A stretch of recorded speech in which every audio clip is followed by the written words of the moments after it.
yo tengo una impedancia incógnita. Acá en R2, no sé si la estoy marcando ahí en R2, en L1, no los conozco, y tengo R1 como otra resistencia que tiene un valor conocido. Entonces la idea es, si yo tengo una resistencia que es R1, ¿cómo puedo determinar los valores de la resistencia R2 y L1 que forman una impedancia incógnita?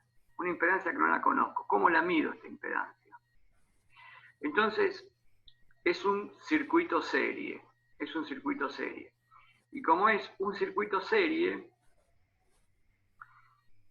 yo voy a usar las propiedades que tiene la segunda ley de Kirchhoff. La segunda ley de Kirchhoff dice que la fuerza electromotriz, que es esta V1 que está acá abajo, V1, que dice 60 voltios eficaces. Acá está escrito este valor en inglés, VRMS, pero nuestra traducción serían 60 volts eficaces, a una frecuencia de 50 ciclos. Y el ángulo de fase es 0. O sea que si yo quiero representar esto sería 60 con el ángulo 0. ¿Y qué voy a usar? Voy a usar a donde dice U2, que tengo a la izquierda acá. No sé si se alcanza a ver cuando yo muevo el cursor. Sí. Ahí está, ¿no? Ahí tengo U2, que ese es un voltímetro, a donde tengo U1, tengo otro voltímetro, y donde tengo U3, tengo otro voltímetro. Entonces, la idea es de que la segunda ley de Kirchhoff me dice que la suma de las caídas de tensiones, U2, y la suma de las caídas de tensiones más U1, tienen que ser igual a la fuerza electromotriz aplicada. Bueno, esto ya fue usado, pero si yo pongo a simular, y se pone todo en 0, bueno, están los valores que me arroja. Me arroja una diferencia de potencial en R1, el voltímetro U2,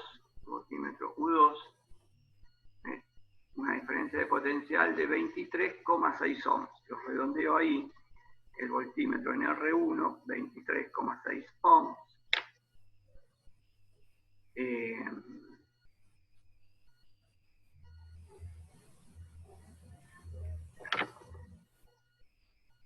Después tengo acá el que está marcado como U2, es la caída de tensión en R2 y en L1.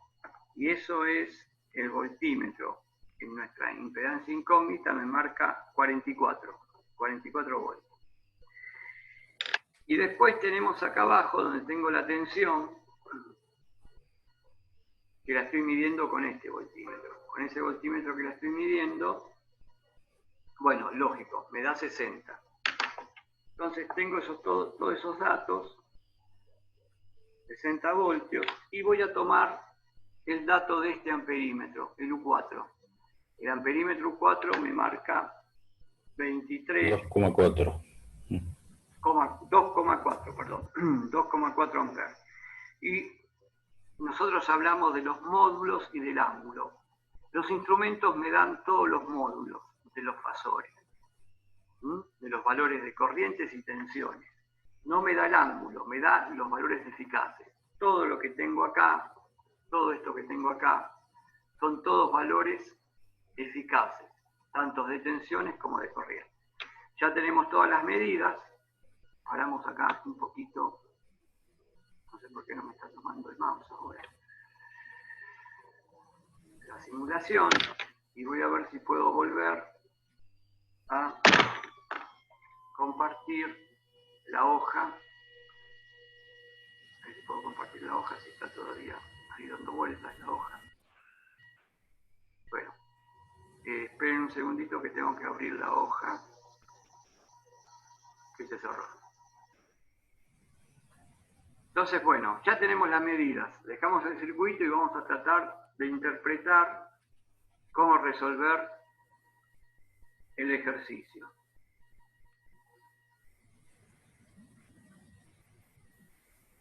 Pongo compartir.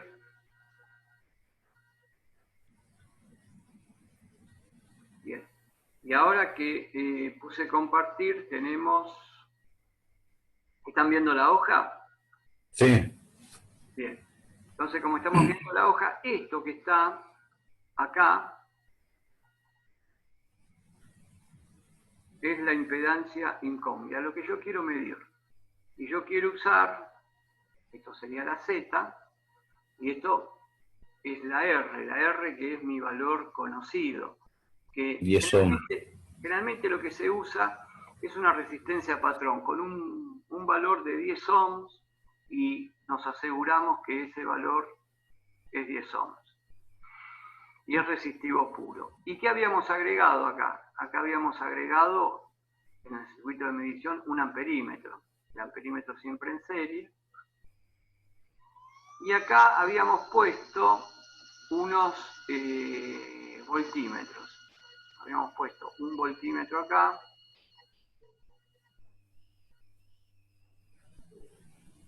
Y habíamos puesto otro voltímetro en estos extremos de la impedancia. Vamos a llamarlo este P sub Z. Y voy a cerrar el circuito. Con Un tercer. Con el tercero, y voy a poner la fuente, así guarda similitud con lo que estábamos haciendo. Acá tenía la fuente, que era 60, con valores eficaces, frecuencia 50 ciclos, y nos daba el ángulo de fase. Teníamos un ángulo de fase. Profe, RMS estaba en inglés, ¿no? Sí. Cuando ustedes ven ese RMS, es el significado de eficaz, de valores eficaces, si lo traducimos. Sí. Ok. Bueno, y me falta el último voltímetro. El último voltímetro lo tenemos acá,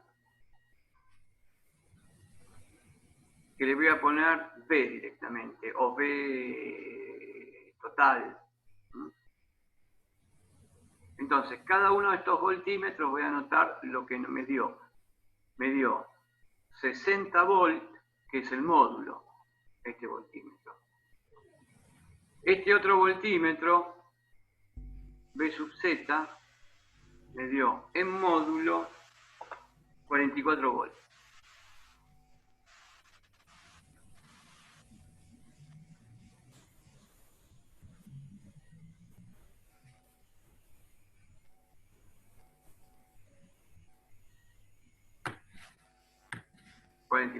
Un módulo. Y B sub R me dio en módulo 33,6 volts, todos valores eficaces, o sea que puedo trabajar con fasores. Bueno, este método para determinar, ustedes vean que es un método para determinar el valor de la impedancia, el valor de Z, pero que también se puede aplicar a otro tipo de circuitos, ¿no? Lo que vamos a ver ahora.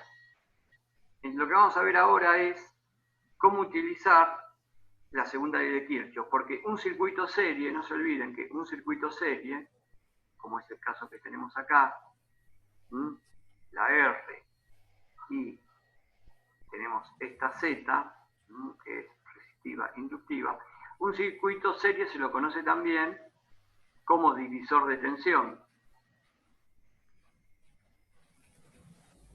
Y porque está dividiendo la tensión.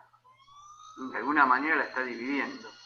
¿No? Si yo, en lugar de tener esta Z, yo tuviera una resistencia de 10 ohms y tuviera una resistencia de 10 ohms, se repetiría este valor de 33,6 acá abajo, ¿no es cierto? En los dos.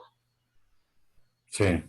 Ustedes vean que el valor eficaz, lo que da acá, lo que da este valor eficaz y lo que tengo de fuente. No nos olvidemos de que son sumas de fasores siempre, entonces tengo que tener los ángulos. No es como en continua, que sumaba directamente los valores.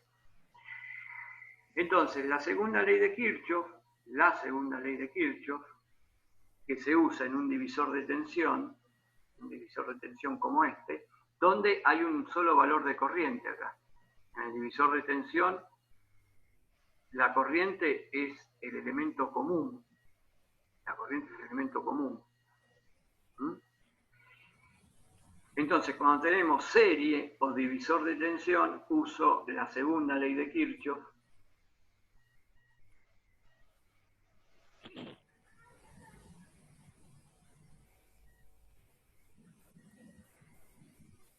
También se la conoce, o la ponen en muchos libros, como ley de las tensiones de Kirchhoff. Ley de las tensiones de Kirchhoff. Se los pongo por si lo ven en algún lado y no les dice que es la segunda, ya saben, ley de tensiones de Kirchhoff, que es la segunda. Y la segunda que dice que la sumatoria de las fuerzas electromotrices tiene que ser igual a la sumatoria de las caídas de tensiones, pero ya lo voy a escribir con el método de impedancia, que ya estamos en alterna, Z por I. Son todos fasores.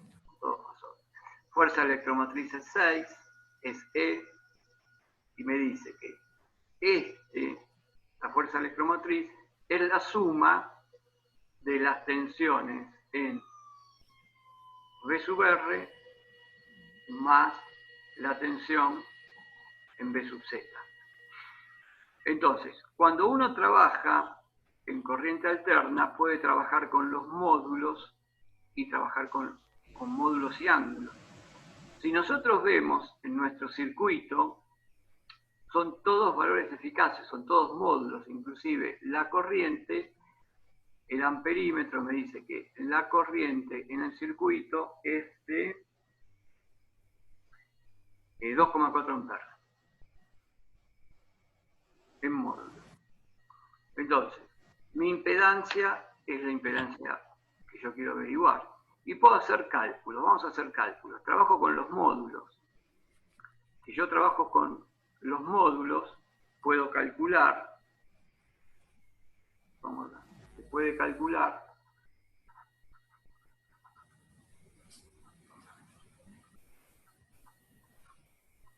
el módulo de la impedancia. No nos olvidemos que la impedancia tiene una parte real y tiene una parte imaginaria. Esta que estamos analizando es XL lo que tiene también, que es lo que quiero averiguar. Bien. Entonces, en polar habíamos dicho que esto se escribía como módulo de Z con un determinado ángulo. Entonces lo tengo en binómica o rectangular y en polar. Módulo de Z. El módulo de Z lo puedo calcular, porque hago el módulo de BZ, que me está dando el voltímetro, su valor, dividido la corriente en módulo, que me lo da el voltímetro. Entonces B de Z sería, ¿cuánto habíamos dicho que era? 44 voltios dividido la corriente que dijimos que era 2,4. Entonces, si hago acá la cuenta, ya calculé el módulo, pero todavía no puedo. Vos fíjate, yo calculé el módulo de Z, pero todavía no puedo calcular R y no puedo calcular XL, porque me falta algo importante en mi impedancia, calcular el ángulo de la impedancia, porque Z, que también es un vector, es la suma de dos vectores. Estos también son vectores, todos son vectores.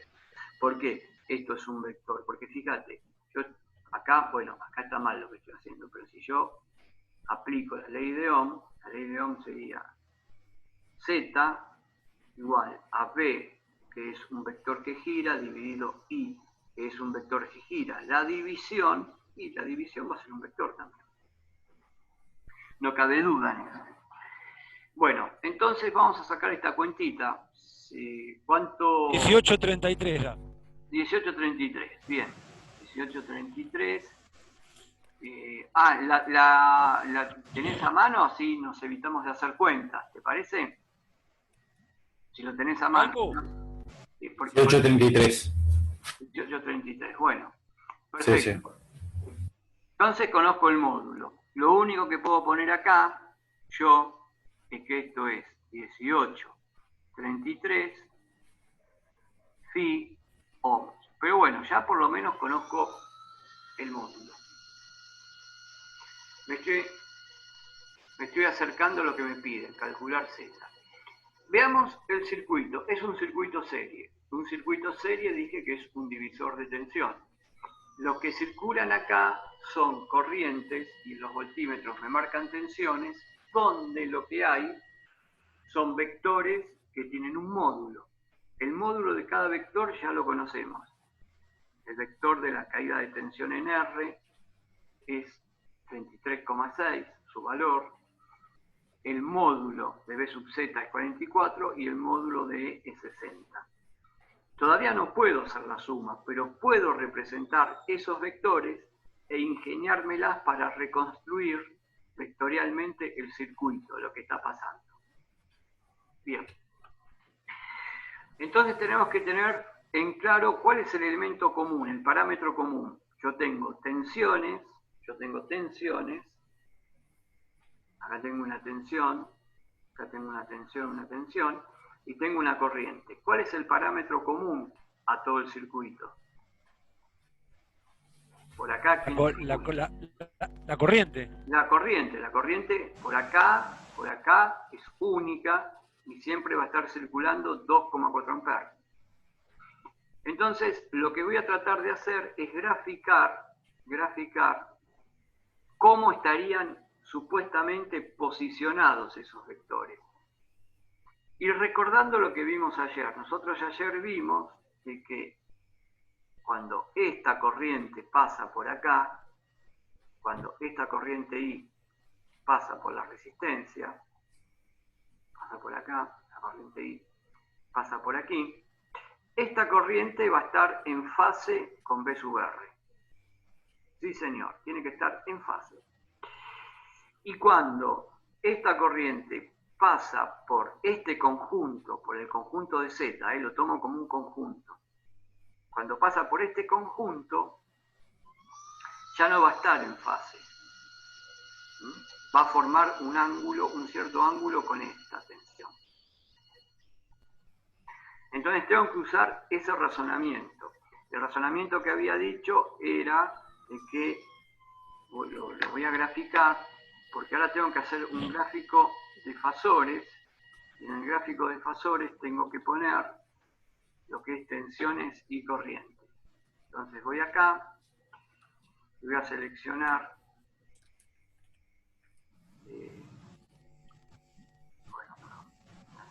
esto, lo voy a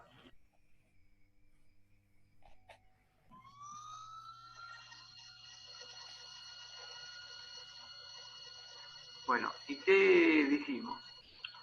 Dijimos que tengo un elemento común, ¿no? ¿Cuál es el elemento común que dijimos que teníamos? La corriente. Era la corriente. El elemento común que teníamos era la corriente. No me deja subir el... Y lo que voy a hacer es graficarla. Bien. La corriente de rojo. Y acá viene... No nos confundamos porque yo en el circuito, cuando fui al simulador, al multisync, el multisync te permite poner todo tipo de parámetros. Y abajo me dice que la tensión de esos 60 voltios tenían ángulo de fase 0, pero a mí no me interesa. Para mí me da lo mismo que sea cualquier ángulo de fase, porque yo ahora voy a tratar de rebuscármelas para construir cómo están ubicadas las tensiones y las corrientes en este circuito. Nosotros lo que sabemos es que el amperímetro el amperímetro, me dijo que era 2,4 amperes. Y yo sé que estos son valores eficaces, ¿cierto? Eficaces generalmente no se pone, ahora lo ponemos para hacer este estudio. Pero ¿qué me falta acá en el amperímetro? O sea, si yo digo que la corriente es módulo de 2,4 amperes, lo que me falta marcar acá sería su ángulo de fase. ¿Qué fase tiene? Cuando uno tiene un circuito, y más un circuito de este tipo, lo vuelvo a dibujar acá,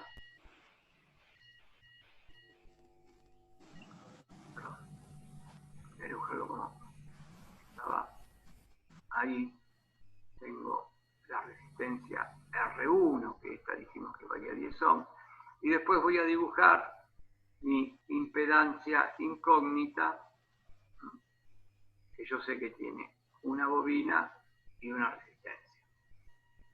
Bobina resistencia, que la llamo la Z. Si yo tengo este circuito donde por acá está circulando esta corriente y esta corriente es común a todos, y yo no conozco los ángulos de la caída de tensión en la resistencia, o sea, el valor que me da el voltímetro, y no conozco este ángulo, yo puedo elegir un ángulo. Y el ángulo que voy a elegir voy a hacer el ángulo de la corriente. ¿Por qué? Ahora lo vamos a ver después cuando veo el gráfico. ¿Por qué elijo cualquier ángulo? Mirá. Y si voy a elegir cualquier ángulo, voy a elegir el ángulo que a mí me resulte más sencillo para trabajar. No voy a buscar el más complicado. Sí, ahora lo hago acá. Yo la corriente lo ubico acá. Lo ubico acá la corriente. Bueno.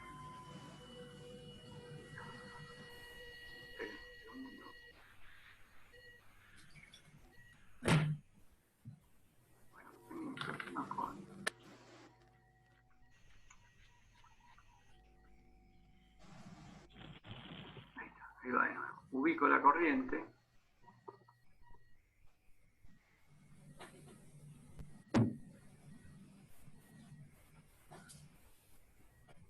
Bueno, ahí está la corriente ahí. Ángulo cero. Bueno. ¿Qué pasa si la corriente, no puedo girar, no, tengo problemas con el mouse, ¿no se dieron cuenta que algo pasó? Se va a cortar, profe. Bueno, está bien, está bien. Bueno, seguimos. Esto que estoy acá, que estoy haciendo acá, es un diagrama fasorial. Esto que estoy haciendo acá se llama diagrama fasorial. Es el diagrama fasorial de tensiones y corrientes. Entonces lo anoto. ¿Y qué voy a dibujar? Las tensiones y corrientes que hay en el circuito. Y ahora después vemos por